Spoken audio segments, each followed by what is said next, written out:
Chapter 25, The Hangover, Hanyu's POV. When Hanyu woke up, his first thought was that he had a terrible headache. His second thought was that he was in Lord Antony's bed, and that was far more interesting than his head. Had the god joined him? He didn't sense any other weight on the mattress, but he still moved slowly and carefully as he turned to survey the rest of the bed, just in case there was someone to wake. There wasn't. In fact, Antony might not have been able to join him even if he'd been so inclined. Hanyu had gathered all the sheets around himself in a tangled cocoon, and had shifted so that he lay diagonally on the mattress, leaving no room for any potential bedmate who cared to do without covers. No wonder the god didn't want to share a bed with him. Hanyu heaved himself up to a sitting position, which made his head throb so angrily that his stomach lurched a little. He kept his eyes shut against the pain until it subsided a bit, then he scanned the bedroom for any sign of his master.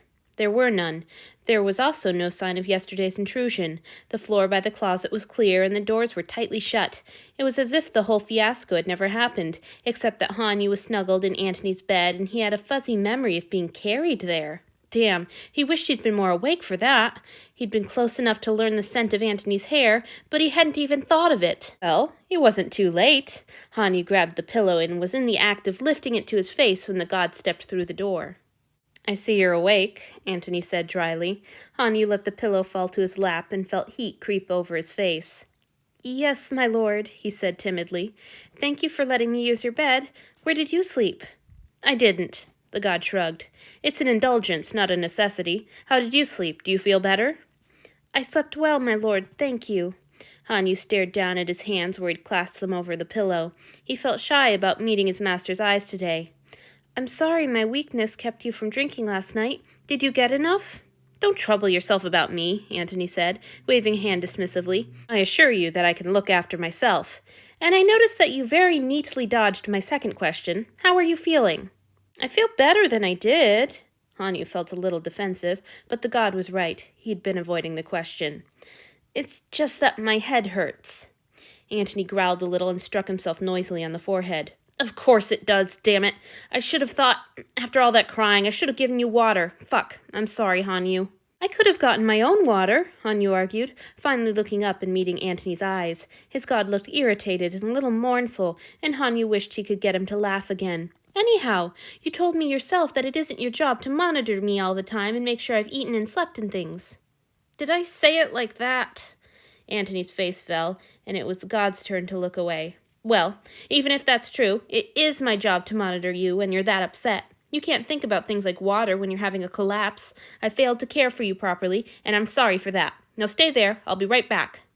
The god turned on his heel, long braids swinging, and rushed out of the bedchamber. He returned a moment later at a much more sedate pace, carefully balancing the glass pitcher of drinking water.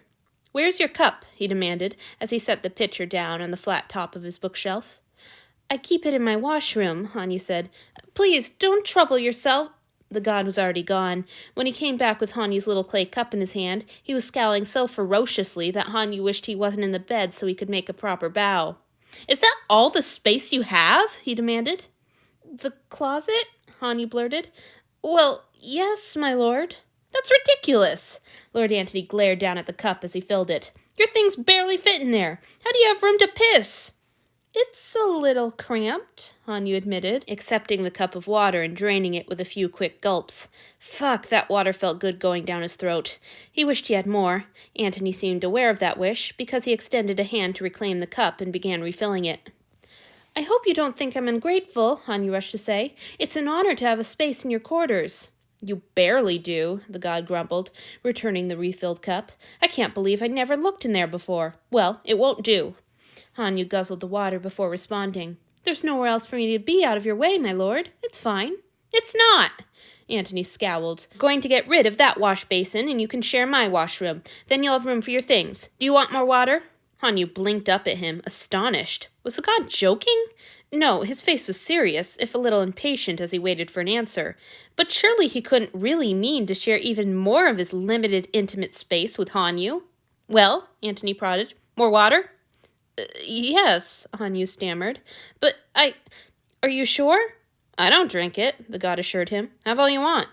"No, I mean, thank you, but—" Hanyu accepted the cup, but kept his eyes fixed on his master's face. "Are you sure you want me in your washroom?" Oh, that. Antony rolled his eyes.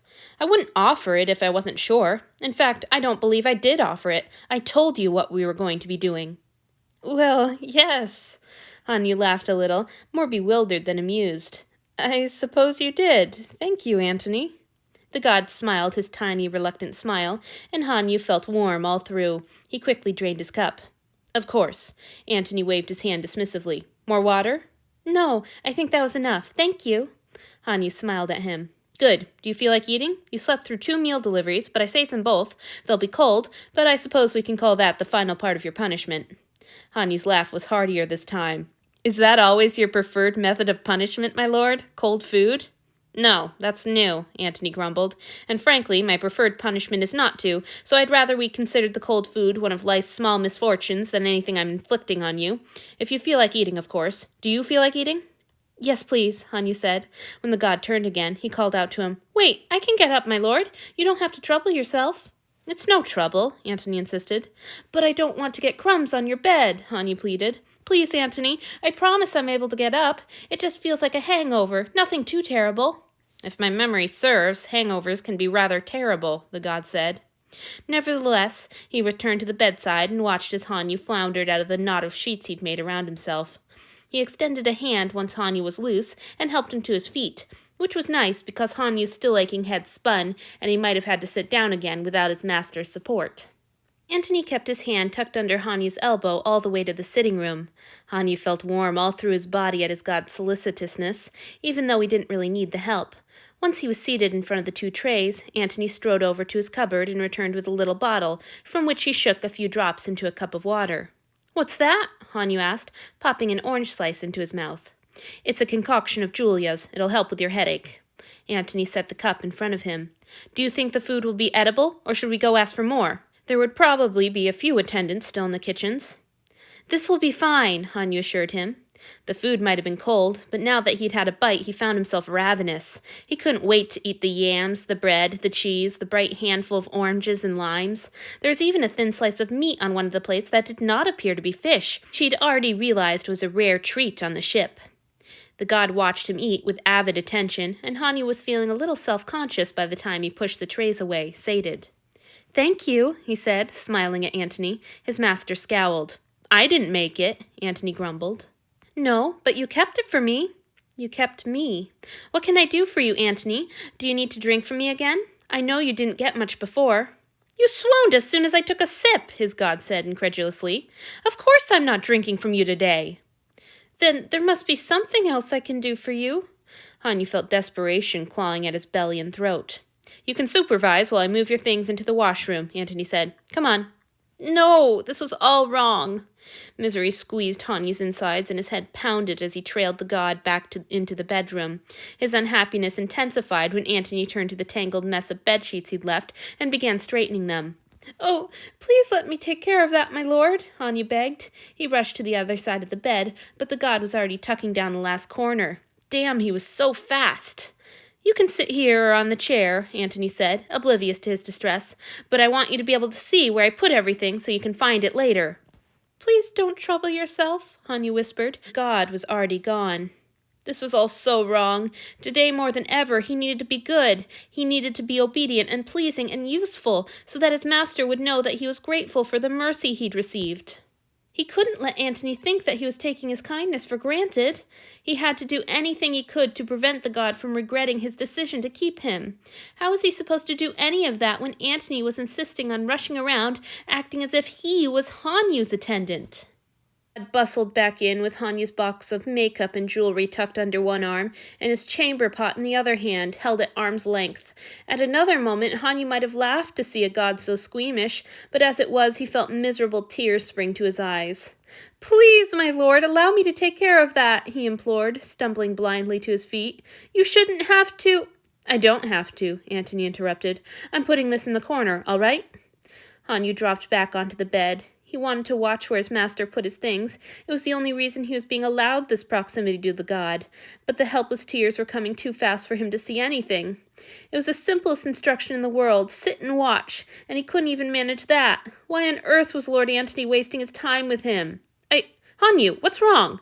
The god's voice was alarmed, and then it was coming from right in front of him. Is it your head? Hanyu scrubbed at his eyes.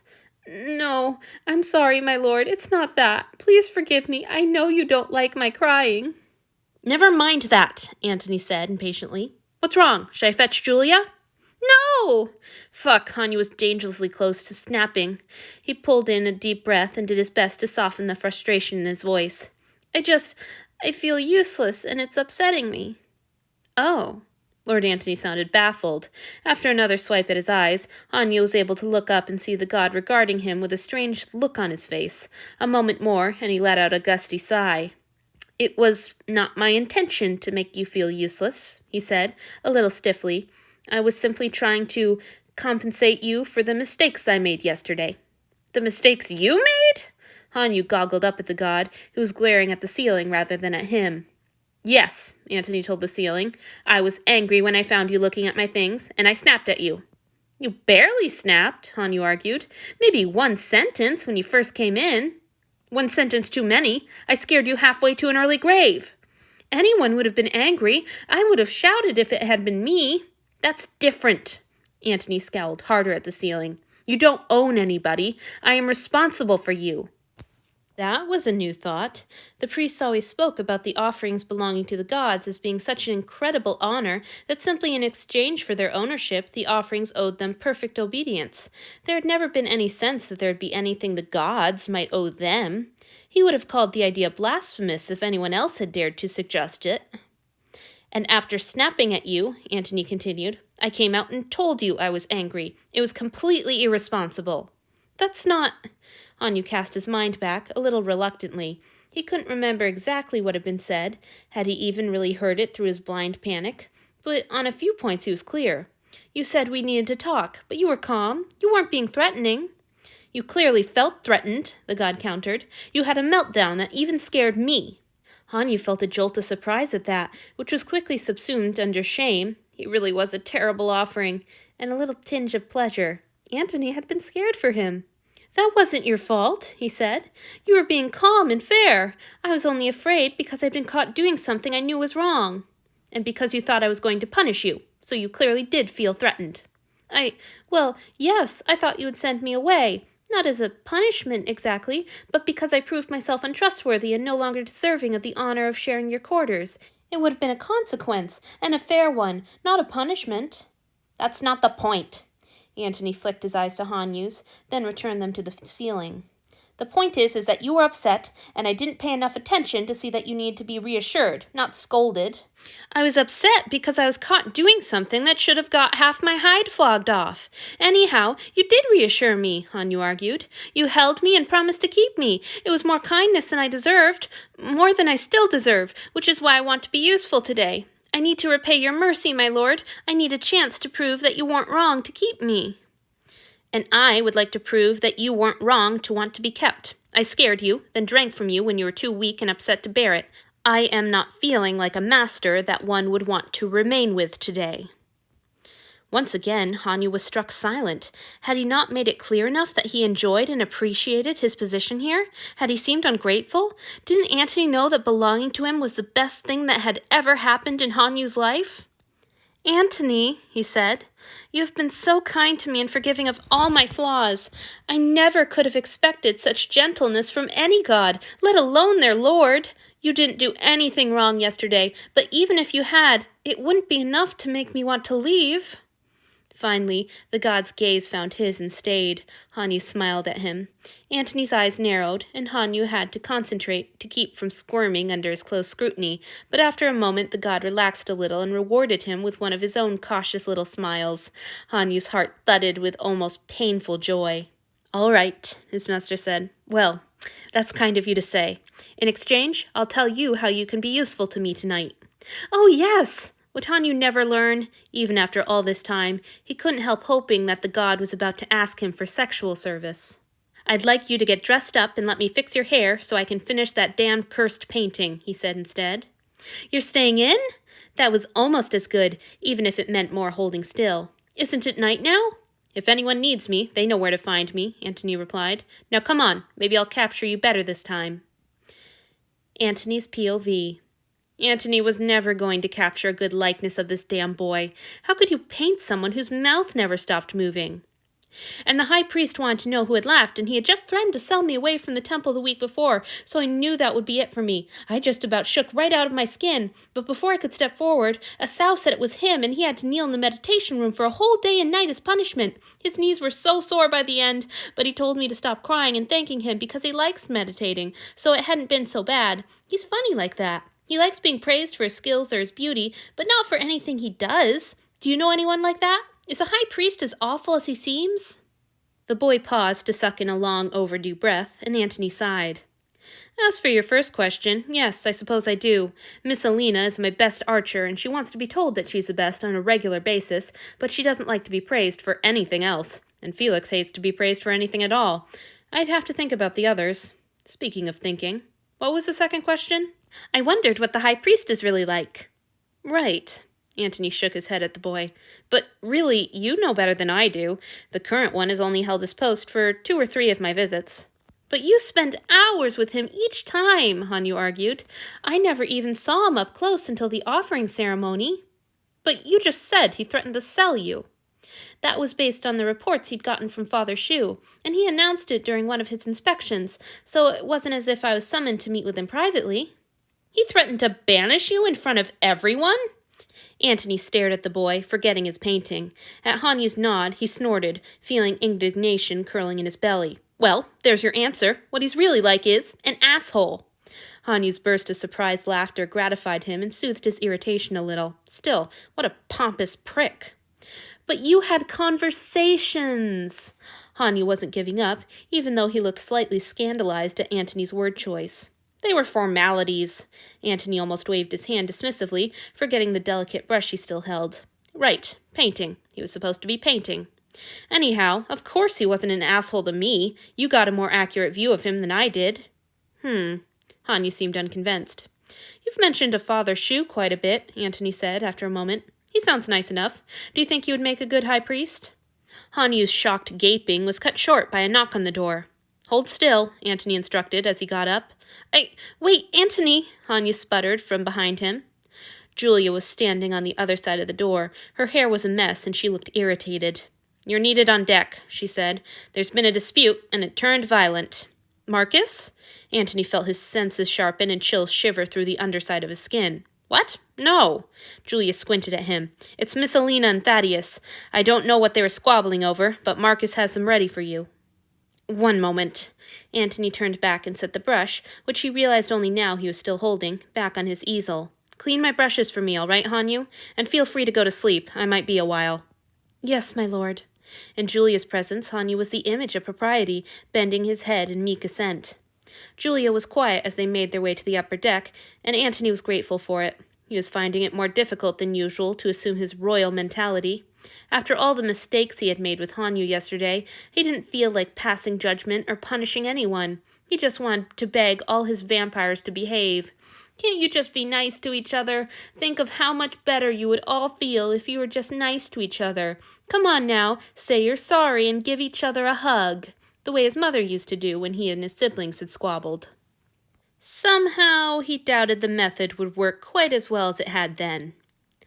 I know this will sound like me trying to influence you on Thaddeus's behalf, but Miss Alina will be trouble, Julia said finally. She's been spoiling for a fight lately. I don't know how Iovita puts up with that woman. They're patient, Antony replied. He was glad for the information, though. It was good to know what he was about to walk into. He had no doubts about Julia's assessment, either. Thaddeus may have been her lover, but she was so deeply, unsentimentally practical that it worried him sometimes. She would never lie about something that affected the smooth operation of the ship. Antony had never been able to match her for cool-headedness, though he'd thought he was getting close lately. That had been before Hanyu. Damn brat ruined everything.